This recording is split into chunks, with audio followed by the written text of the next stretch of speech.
Zero न्यूजची breaking बातमी. प्रभाग क्रमांक 4 ब सादिक शेख यांचा नामनिर्देश अर्ज छाननीत वैध. राज्य निवडणूक आयोग महाराष्ट्र राज्य यांच्या निर्देशानुसार आज दिनांक 31/12/2025 रोजी सकाळी 11 वाजता प्रभाग कार्यालय, प्रभाग समिती क्रमांक 1 सावेडी विभाग येथे अहमदनगर महानगरपालिका सार्वजनिक निवडणुकीसाठी दाखल करण्यात आलेल्या नामनिर्देश पत्राची छाननी प्रक्रिया पार पडली. प्रभाग क्रमांक 4 ब मधील उमेदवार शेख सादिक सुन्नूभाई यांच्या नामनिर्देश पत्राच्या विरोधात तक्रारदारांनी हरकत दाखल केली होती.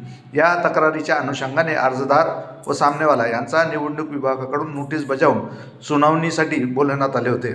सुनावणी दरम्यान सादर करण्यात आलेले सर्व कागदपत्रे, लेखी म्हणणे तसेच उपलब्ध अधिकृत नोंदीचे सखोल अवलोकन करून निवडणूक निर्णय अधिकाऱ्यांनी कायदेशीर बाबीची तपासणी केली. सर्व बाबीचा विचार करता शेख सादिक सुन्नूभाई यांचा नामनिर्देश अर्ज छाननीत वैध ठरवण्यात आला, अशी अधिकृत माहिती देण्यात आली आहे. नामनिर्देशन अर्ज वैध ठरल्यामुळे प्रभाग क्रमांक 4 ब मधील निवडणूक लढतीत शेख सादिक यांचा मार्ग मोकळा झाला असून पुढील राजकीय घडामोडींना वेग येण्याची शक्यता व्यक्त केली जात आहे.